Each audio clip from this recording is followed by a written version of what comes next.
News कोड़ेयंडे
विनम्र किसान का बेटा था वो दृढ़ता का भंडार।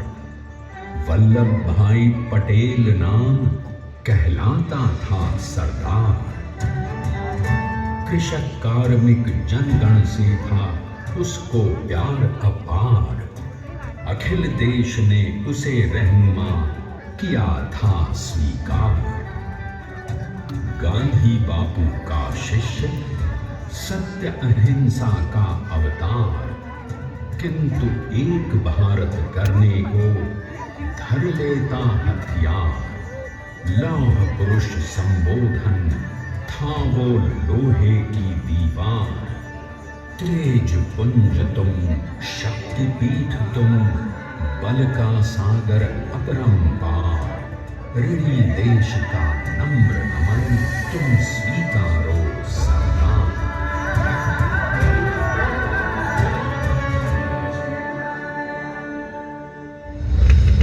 1857 में अंग्रेजों को ललकारने वाले पहले स्वतंत्रता संग्राम के एक सक्रिय सिपाही थे झवेर भाई पटेल।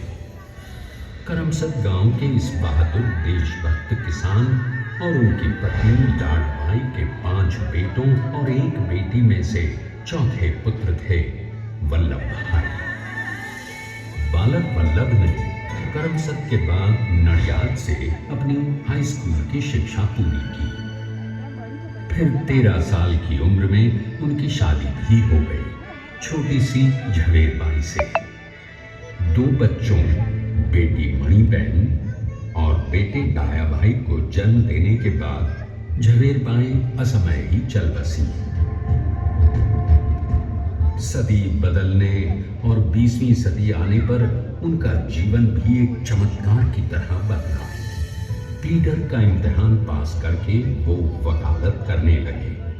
पहले गोधरा, फिर आनंद और उसके बाद अहमदाबाद में। मगर जल्द ही वकालत छोड़कर वो बैरिस्टर बनने की इच्छा से इंग्लैंड चले गए। लंदन में बैरिस्ट्री में अव्वल आने और वजीफा जीतने वाले वो अनोखे भारतीय थे। अब तो अहमदाबाद की वरिष्ठ अदालत में बैरिस्टर पटेल की जिरह और जीतों की धूम मच गई।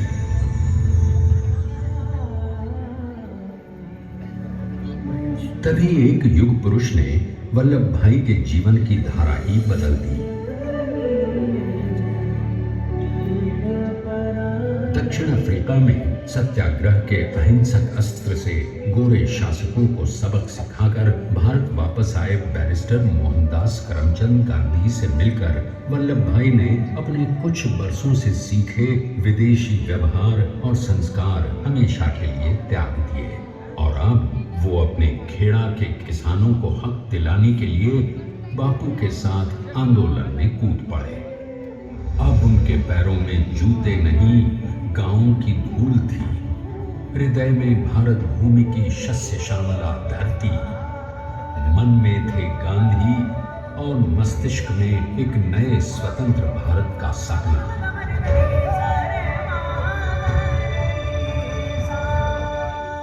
तभी बारडोली के मजबूर मजलूम किसानों की यातना का समाचार उनके पास पहुंचा।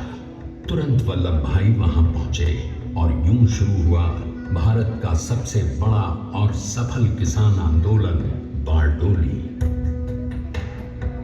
वल्लभ भाई ने बारडोली के 87,000 किसानों को ऐसा अटल अडिग अचल मनोबल दिया कि अंग्रेजी सरकार हिल गई और एक बरस के बाद उनका लगान माफ कर दिया गया। अब तो पूरे देश में लोग वल्लभ भाई के नाम की कस्में खाने लगे। स्वयं महात्मा गांधी ने कहा, अब वल्लभ भाई मेरे शिष्य या साथी नहीं, सारे देश के सरदार हैं और देश को मिल गया एक अनोखा असरदार सरदार।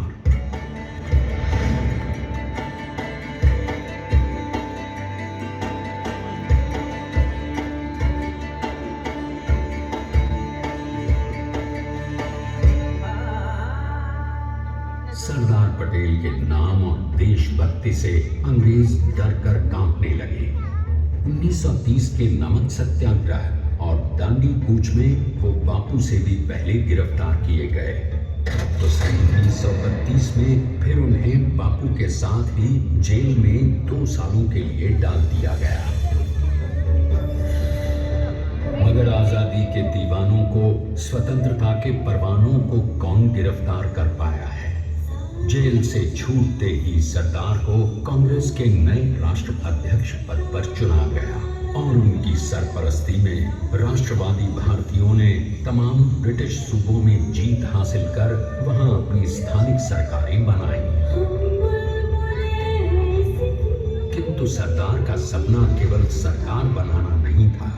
उनका स्वप्न तो था एक ऐसे नए भारत का जहां हर रंग, हर रूप, हर जात, मजहब, तबके का हिंदुस्तानी एक साथ मिलकर एक ऐसा नया भारत बना सके जहां पूर्ण स्वराज के साथ सारे समाज को गरीबी, अशिक्षा, छुआछूत से भी आजादी मिल जाए। इसकी पहली रणनीति थी भारत को अंग्रेजों की गुलामी से आजादी, ताकि भारत के लोगों की अपनी सरकार सबके साथ और सबके विकास के लिए काम कर सके। बापू की अगुवाई में अब देश ने अंग्रेजों को अंतिम चेतावनी दे दी, करेंगे या मरेंगे, क्विट इंडिया, अंग्रेजों भारत छोड़ो। बस फिर क्या था, संघर्ष की रणभेरी बजी। 3 सालों के लिए सरदार पटेल को भी सत्याग्रही नेताओं के साथ जेल में ठूंस दिया गया। 2 सालों के बाद अंग्रेजों को बापू के सभी शिष्यों और साथियों को छोड़ना पड़ा।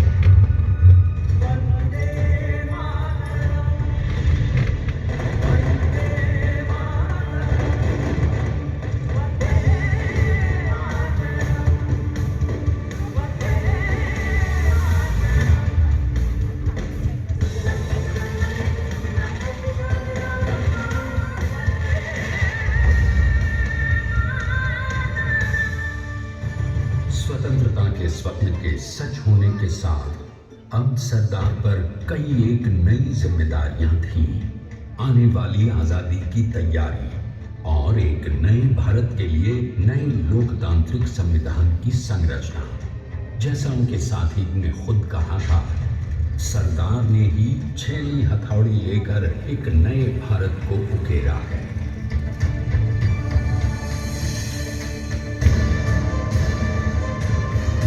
स्वाधीनता तो प्राप्त हुई, लेकिन खंडित भारत में भी उठते विभाजनवादी अंधकार को अभी दूर करना था।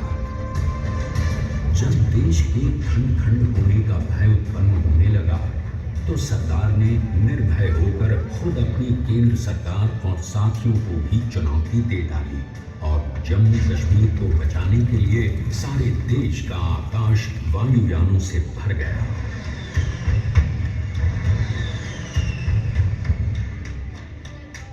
और फिर हैदराबाद और जूनागढ़ के भारत में विलयीकरण को पाकिस्तान से चुनौती मिली। सरदार चाहते थे कि देश की 1 इंच धरती अब और विभाजित नहीं होनी चाहिए।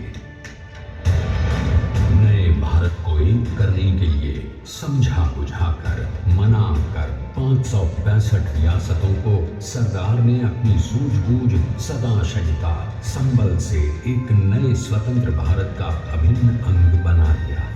हमारे इतिहास में अखंड भारत के पुरुषार्थ का ये एक महानतम अध्याय है। जैसा उन्होंने स्वयं कहा था, हमें नए धागों को पुराने ताने बाने में ऐसे पिरोना है कि एक दूसरे में गुंथ जाए और बेहतरीन बनावट वाला एक नया भारत उभर कर सामने आ सके। अंततः अपने वज्र दृढ़ संकल्प से एक नया विराट विशाल एक भारत श्रेष्ठ भारत बनाकर दिखा ही दिया सरदार ने। संसार के सबसे बड़े प्रजातंत्र के शिल्पी को प्रणाम करने के लिए देश ने बनाया है ये समर्थ स्मारक। स्वाधीन भारत को समर्थ भारत में बदलने वाले सरदार पटेल को समर्पित प्रेरणा तीर्थ भी है। प्रधानमंत्री श्री नरेंद्र मोदी के नेतृत्व में बनी विश्व की इस विशालतम प्रतिमा के सामने आकर सारी दुनिया जैसे स्वयं ही नतमस्तक हो जाती है।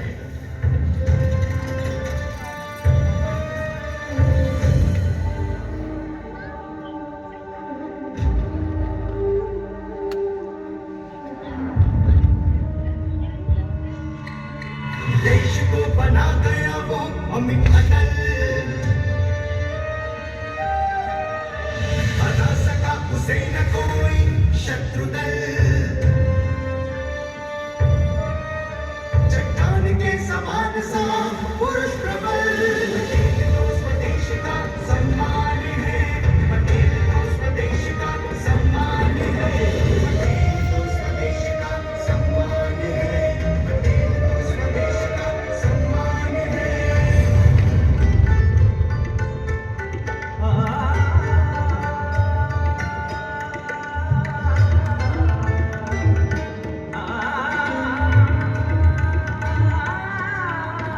ऊंचाइयां आकाश को छुए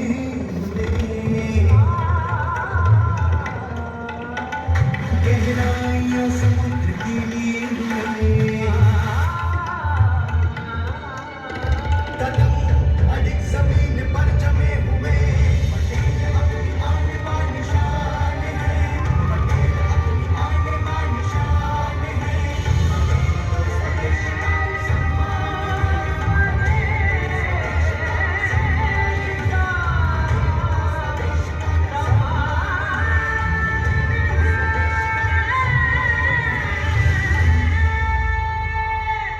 आइए अब देखते हैं कि अपने लौह पुरुष को श्रद्धांजलि देती 182 मीटर ऊंची विश्व की सबसे विशालकाय प्रतिमा का निर्माण कैसे हुआ।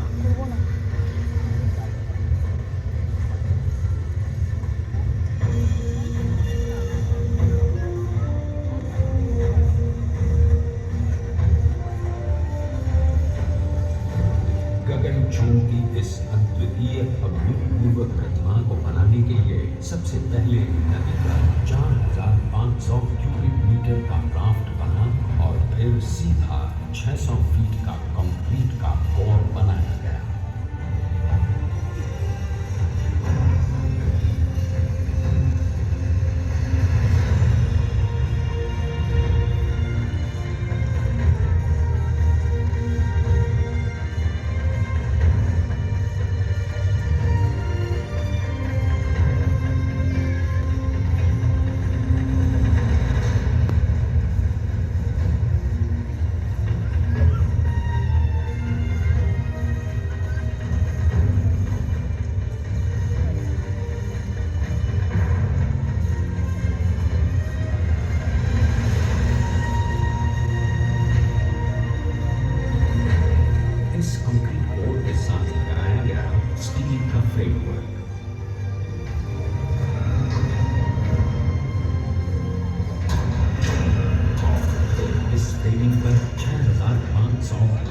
पीसेस लगाए।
स्टैच्यू ऑफ यूनिटी के निर्माण में 95% माल सामान, मजदूर, इंजीनियर्स और एक्सपर्ट्स थे भारतीय।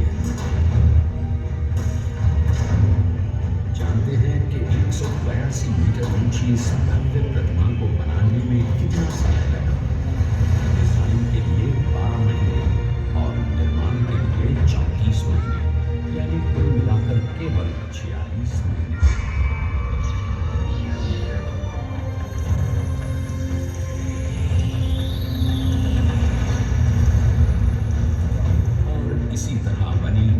के शिल्पकार की एक अनोखी अद्वितीय विशाल प्रतिमा जो सिर्फ आज ही नहीं बल्कि आने वाले न जाने कितने सालों तक यूं ही चमचमाती रहेगी।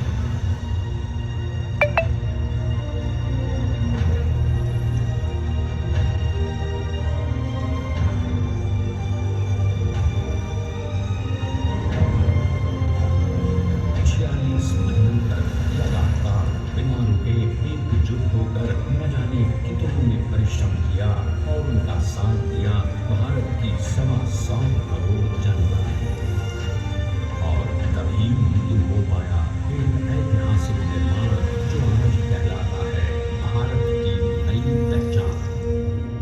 स्टैच्यू ऑफ यूनिटी, विश्व की सबसे ऊंची प्रतिमा।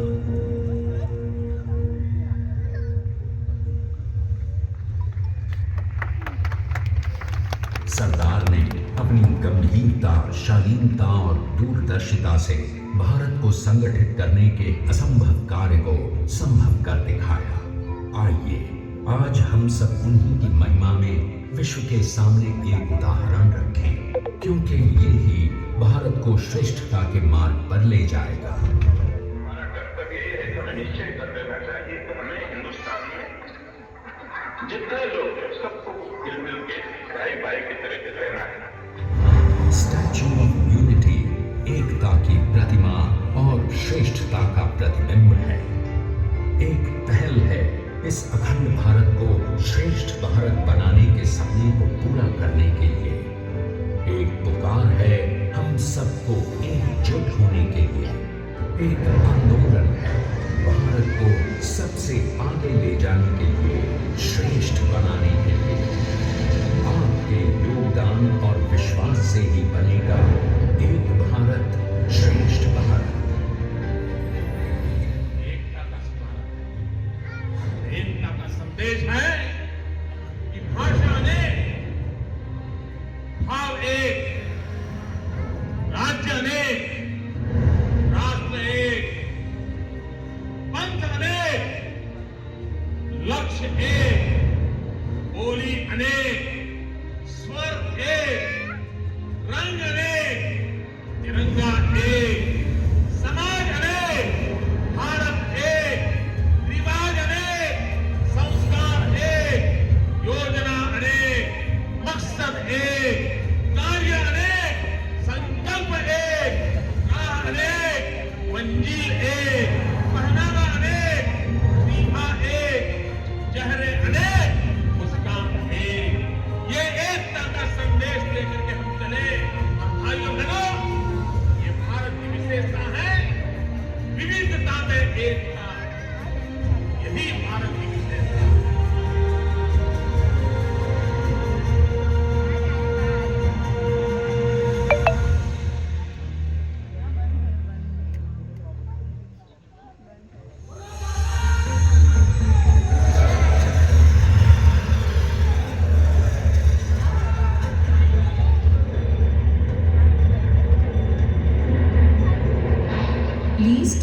for the national anthem.